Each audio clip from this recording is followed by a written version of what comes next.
Well, hello everyone, and welcome back for another discussion with Serious Mike. Thought yesterday was a little bit of fun. Figured, let's keep this going. Have another chat and see where it goes. I guess today what I was thinking about was maybe talking a little bit about a concept that I guess means a lot to me, and it's simple, but it's also very complex. It's the concept of unity. Why do we need it? Can we even avoid it? And how does it change when we understand the concept of unity, or how we're all kind of together in this no matter what we think anyway? Anyway, good conversation about that is where we're going to kick off. So first, why do I want to talk about unity? Well, I live in the United States, and it's wild right now. Depending on who you are, you probably have some group of people that you are pretty upset with. We've been having these fires of division stoked, and they're pretty wild right now. I don't necessarily want this to be entirely about politics, and I don't think we're going to be there much. This is probably going to be a little more psychological, spiritual in nature as we get into this, but the why is super important to me. The underlying concepts of how the world is, and trying to help people find a place where they can return to unity from, I guess it's just important to me. And I think part of that is that a lot of us probably just don't have a deep understanding of unity, or how interaction or how dependent upon each other we are, and I thought I'd get into that. So first, I have an interesting worldview. I do believe that we are inescapably unified. Now, obviously, we're different people. We're not part of the world. Like, I'm not part of my desk, but I'm inseparable from my desk right now. Right now, my desk is serving a function. It's in my life, and it's inseparable from my current experience. And doesn't that mean that I'm kind of, in a way, forcibly unified with it? Just like I am the microphone right now, just like I am with you. There's a unity, there's an interconnectivity, that what is going on between me and other things are inextricably intertwined. I guess if we want to go a little spiritual with this, we can go back to, I don't know if everybody knows, like, about the symbolism that is the yin yang, right? The idea that there are two inextricably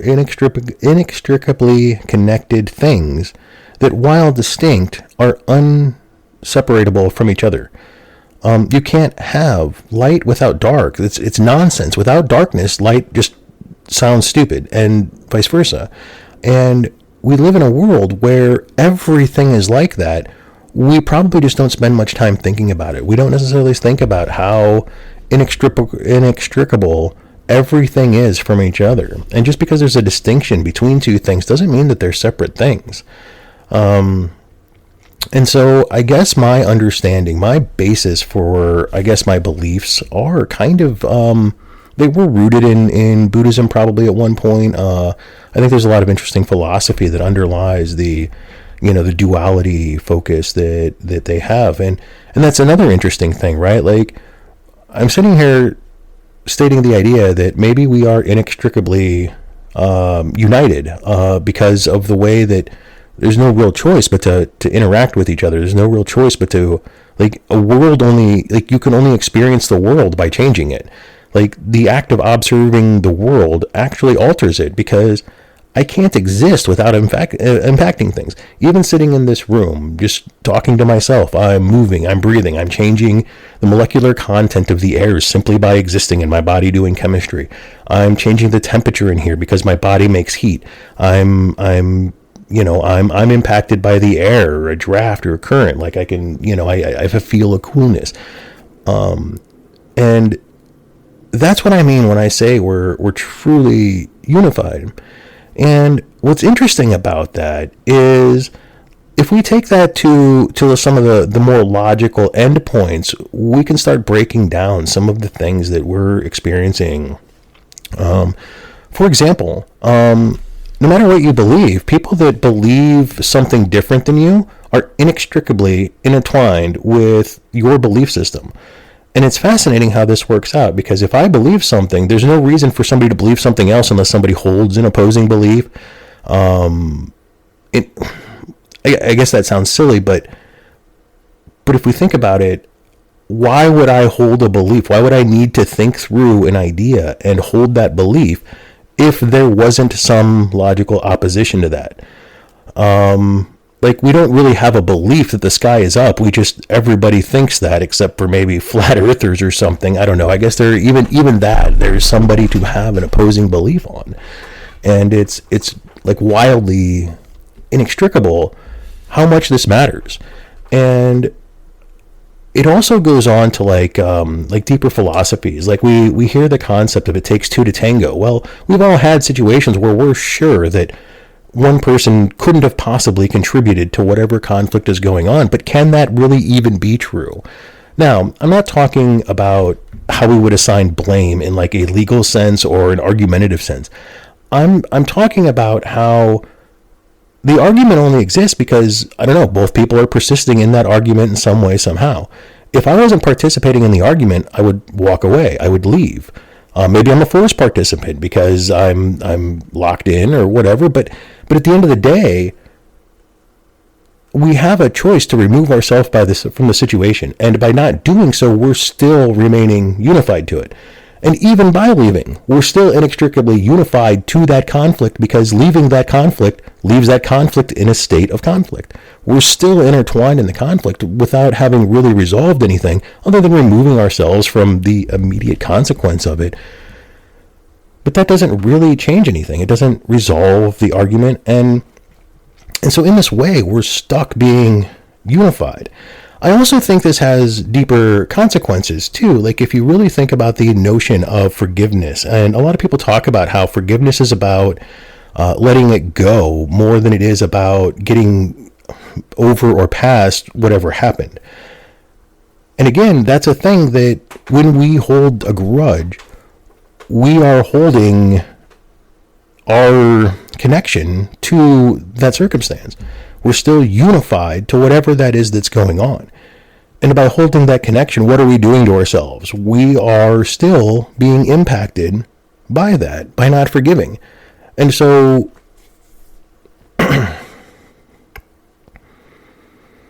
so then it becomes so then you end up from that of the question of, is it even possible to extricate yourself from everything?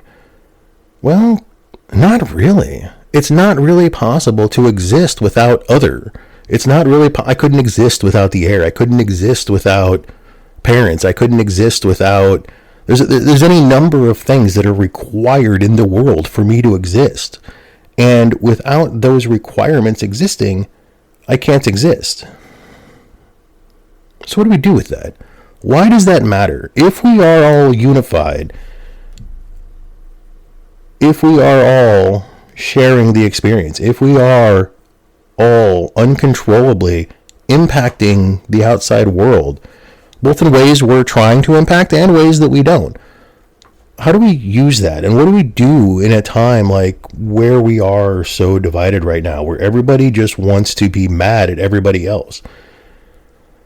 Well, I don't know. I guess that's a good question. Maybe I should have thought more about that question. I guess we just ended up here, but it's a pretty wild thing to think about, how interconnected, interrelated, how inextricably intertwined we are with things that maybe we want to think we're individuals, maybe we want to think we're unique, but you didn't grow up in a vacuum. The things that you are a collection of the influence of other, the influence of that outside of yourself. That darkness, for example, if you're the white whale or the white fish in the yin yang, it's that other influences you, that other defines you even, because without the other, would you even notice it? Like, if you just had a big white or black circle, well, now you wouldn't have the existence of the two fishes that are chasing each other's tail, right? You'd lose that. And so we need the contrast, we need the distinctiveness, but we forget that all of that distinctiveness, all of those lines meet up, and all of those lines move together in some way or another. And so I guess this leads me to be the kind of person that it asks me, well, if I really truly believe that I'm unified with anything or everything, and I'm inextricably intertwined with everything, then aren't the people who disagree with me, whether it's on how to move forward in the world, how to run the government, how to best serve the people through the means of laws and mechanisms like government, what am I doing to contribute to better or worsening the way that unity exists? Because I don't think that this is one of the problems with unity, is how can you win when somebody else loses? Like, how can you seek that as a goal if you believe that you are simply some part of a larger entity? And I guess that's where this goes, right? Is if I really truly believe in the unified, in the unity, in the we are all in this together and we are all one and the same, then what am I doing to make that better? And am I serving my function? Am I serving my purpose for what I do? I guess an analogy I like to use with this is, think about the human body. You've got, fat cells in your leg that need to do what fat cells in your leg do. If they don't, they could die and your body could go gangrenous. If those cells do something different, it can cause all kinds of problems or disease. There are all kinds of ways that cells can go bad. We know about cancers, right? Like when a cell starts becoming too overactive and it just grows out of control. That's a cancer. And so the whole suffers, even though it's just a single cell probably that started it all and then just decided to make more defective cells that were more problematic. And that's when you lead to an organism level event. And I guess I just see humanity as the same way. I'm a cell for humanity. I'm one of the 8 to 10 billion of us. Estimates have kind of suggested maybe we're underestimating the population of the Earth right now. And I'm just, yes, I'm 1 in 10 billion, and that seems like it's hopelessly small. But when you think about it in the terms of how a single cell can impact our body, we all grew from a single cell, the cell of the egg and the sperm. We all grew from that. That's the origin of us all, is a single cell. And if a single cell can grow into something as magnificent as a person, what could humanity grow into if we all looked at it that way? If we all looked at it as, I'm here to serve my function, and I'm here to do what is best for the unified body, for the thing that we're all connected to, the thing that we're all stuck within. What could we do to move toward that? And I guess I don't know that I have the answers, but I do have the questions. And I do think it's a really, really interesting way of looking at the world. I think it's a useful way of finding self-motivation, because if we're looking to serve our function and we're looking to try to make sure all of the cells around us are as healthy as they can be based on how we're interacting with what we see our interactions with, then doesn't it stand to reason that they're also connected to other things and all of those things? And we're talking about like butterfly effect type things, where we don't know which wing flap is going to do the thing. I guess it's just kind of like going viral on the internet, right? Sometimes we have a thing that people find interesting enough. It takes off. Everybody's interested in it for, a couple of weeks. And that's just kind of a thing that's out there then. Well, that's kind of how we interact with the world in general. It's just that social media has given us a way to start seeing these trends. It started giving us a way to start seeing how we can be so wildly connected to things that seem so distant from us. And I think it's just important to think about, because if we don't think about our impact to other things, are we really ever going to try to be better? And I guess in this way, I guess this is one of those things that we have problems in our society. We can all look around and we can see the cancers that are growing out of control. I mean, billionaire wealth, that I see as a cancer. The body is malfunctioning. People have decided to put and allow one person to control extraordinary amounts of resources. Billions, like, people don't need billions. Like, somebody who has $1 billion, like, there's no such thing as a limit on their life anymore. They get to do whatever they want. They get to buy huge yachts. They get to ride around in helicopters. Like, the sky's the limit. Go to Epstein Island for a lot of these fucking idiots out there. Like, what do you do when you have that much money? Well, you just spend it on pleasure and insanity and harmful things for the world. And you're doing that all while people are starving. I don't know, man. I don't know if I got a better answer or a better definition than cancer than what a billionaire truly is. It's taking up all the resources. It's infecting everything else. It's harming all of the other cells. It's putting more cancer out there for other people to get infected by. The concept of greed, the sharing of the idea of greed, increasing the value of being a greedy person. That's the cancer that is a billionaire. And it affects us all, and we're all connected to it, and it's all a part of us. So what are we going to do about that? Just like in a body, we've got ways to deal with cells. With things like cancer and whatnot. Those things get out of whack. They get out of control. Sometimes there's not enough going on in all of that to mount a defense, say, in the body analogy. Well, it's time in the world now that we all start looking around. What is our function? Who of us is capable of leadership, of unifying people, of doing things? Those of us capable of that need to speak out. I guess that's why I'm here. I can't sit by and be silent anymore. I can't sit by and not do more and be better, because I've always believed in kindness. I've always believed in doing good and being a participant in the community. But I think more now than ever, the people that still have that mindset need to be sharing that. Things like unity can be contagious. Groups are incredibly valuable throughout our culture. The way humans are, we are social creatures, and we respond well to social things. I think we've reached a point where we're dealing with tribalism. We're dealing with fear of others, or blaming of others, like independent of the truth of who's to blame or what's at fault. We're just all out here divided, and we're being told that the other side is the problem, the people that think differently than the way we are. But you know what? I don't believe the narrative. It's we used to be able to get along. We used to be able to have neighbors that had different political views, different religious views, and we used to be able to get along. And that doesn't really seem like how the world works anymore. It seems like the world is very much here's my lines, and if you're on the other side of any of those lines, just get the fuck out of my life. And that's it's hard to work together with that mentality. It's hard to build the great things we've built as humans with all of that.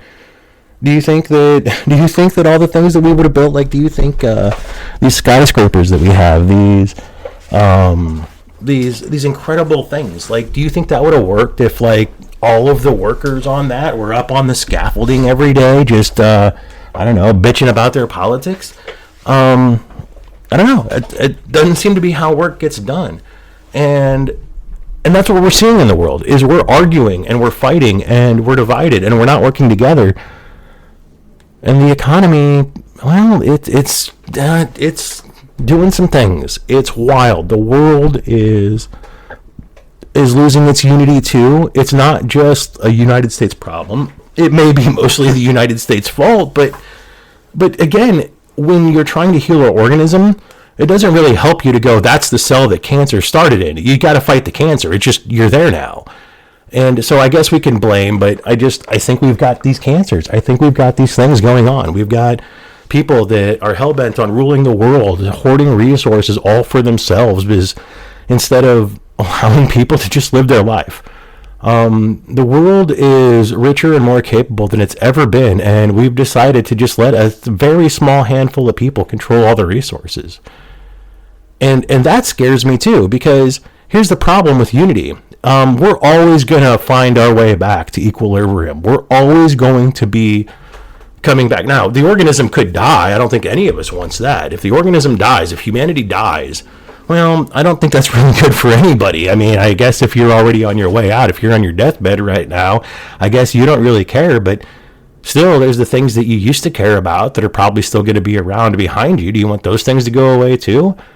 At the end of the day, I guess it just depends. Do we think that it's reasonable to have a distinct individual controlling most of the organism? That seems backwards. It's the dog. It's the tail wagging the dog at that point, isn't it? And I think these are the problems that we have when we don't think about the world through unity, through working together, through avoiding the division, through treating each other with kindness and respect instead of dehumanizing each other. That's another thing I see going on in the world. The dehumanization. Like, man, number of times I've been online being called like a filthy liberal, which is funny. I'm more of a leftist, but liberals, I think, are like, honestly, liberals are too into rich bribery capitalism as well. Like, see, that's a problem in American politics, is both sides are into the bribery corruption. Like, it is. And so that's where we get to this point that all of the power is in the hands of just a few. But what they fail to forget is, historically speaking, numbers are devastating when it comes to actual fighting, when it comes to actual warfare. Now, I don't know that this is going to get there. I don't think we're going to end up like with another civil war. I think it's going to get rough for a while, but I don't think we're at civil war levels. I don't think we're at outright violent split of the nation, which is also a thing that gives me hope. We've done this before, it's just, we've had cancer before in this country, and we've done it, we've fought it, and we've moved on. And so here we are, just another round. What are we going to do with this one? Are we going to find our way back to loving each other? Are we going to find our way to lead with kindness? Are we going to find a way to better ourselves, to better the future of all mankind, to continue on the path of greatness that we've been on so far? We've been around this for 12,000 years, and we're just getting started. We don't know half of what's going on out there. The things that we could build, the things that we could do, the things that we could go and discover. I mean, I don't know. I still think about the great things that we did. Like, think about the unifying language that we had back with like JFK, when he started declaring things like the project to go to the moon. This was about inspiration. It was about leadership. It was about, let's get along to accomplish great things. And now we're sitting around complaining about our hardworking neighbors so that they can be deported because we think the poor Mexican people down the street are the problem? Is that really what people think? I don't understand that. It's mind-boggling to me that we want to blame the poorest, weakest, least positioned people while we hand all of the power to just a few of the other people. It seems so backwards to me, which again is why I have faith that we'll restore to an equilibrium. See, and that's the beauty of unity. That's the problem, or that's the beauty of us being inextricably linked with the concept of unity. There's no escaping it. What we do continues to impact each other, and the world may not look great now, or it may look like it's in descent, but people have a way of rising up, and we just got to get uncomfortable enough for that to happen. Until we notice that cancer is starting to actually do something different to us, till that cancer starts infecting us, we're not going to do anything except for live our comfortable lives doing our comfortable role. And that's fine. And I guess that's the way that it ought to be. I mean, I don't want to be rash. I don't want everybody to get up, drop everything, and like start a civil war. Like, that seems like a terrible plan.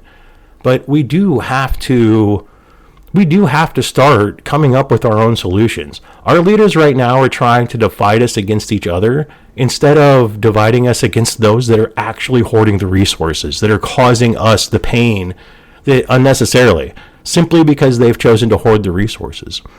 what's funny is almost all of them could have all of their power with 10% of the money that they have today. Most of these people that actually have the power, that are pushing the dollars around to push the politics in their favor, they lose 90% of what they have, and their life's still going to be better than anything I've ever going to see. And that's wild. And we're okay with that. Like, I don't know. I think they're pushing their luck. I think that there's a point that the people are going to be tired of the cancer coming to their doorstep. And I'd be worried about the villagers picking up pitchforks at some point. Again, I don't think we're there yet. I just think that it's a possibility. I also think that this could all get solved really quickly if basically the middle and lower classes just decided enough was enough. We could solve this ourselves by everybody just getting on board and saying no more violence against our citizens without the court oversight. No more violence against our people unnecessarily. We have ice ages just firing on people that are unarmed standing on sidewalks.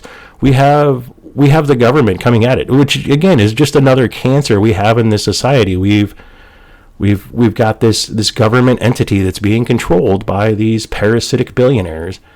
And they're just out there doing whatever they want. It's about fear. It's about intimidation. But you see, that's again where their lack of understanding of how unity works in our favor. See, because you can't actively be trying to divide somebody without unifying them to some engagement with your cause.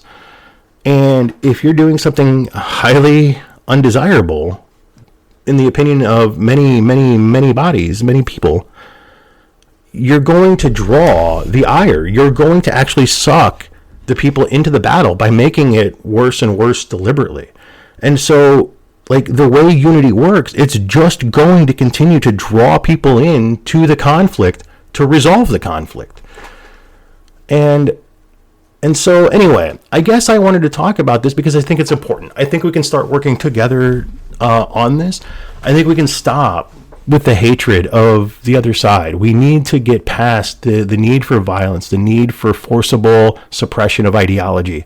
We need to get past the idea that any force against words alone that aren't provoking force are literally the answer to that is just more words. More ideas, more discussion, more convincing of people. And I think that that's all going to build out of what's being done to us. I think the horrors that are being perpetrated are going to create the unity that they're trying to destroy. Because at the end of the day, unity isn't possible to be destroyed. No matter how much you destroy me, you all are still left. No matter how much you can destroy every person on the planet except for yourself, and you're still one.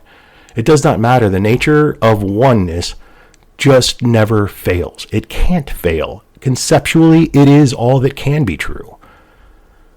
And so I guess I leave you with the hope that the worse this gets, the more unified we'll become.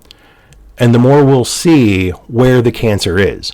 Because cancer can only hide itself for so long. Cancer can only play so many games before every cell that's not a cancer cell turns on the cancer.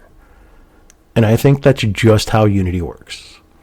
Well, anyway, I guess that was some interesting thoughts. I enjoy the concept of unity. I'm sure we'll talk about it again, as well as plenty of other religious or spiritual type subjects. But anyway, I thought it'd be a little more fun. I think it's also enlightening to what I'm trying to do here and where I want to get to. Because I think I'm going to be focusing on trying to build unity, on trying to notice their differences or reasonableness, trying to get people back to a good faith point of disagreement. That's my goal. I don't know if I'll be successful. That's hard in today's world. But again, I think that the concept of unity itself has my back. And with that, goodbye.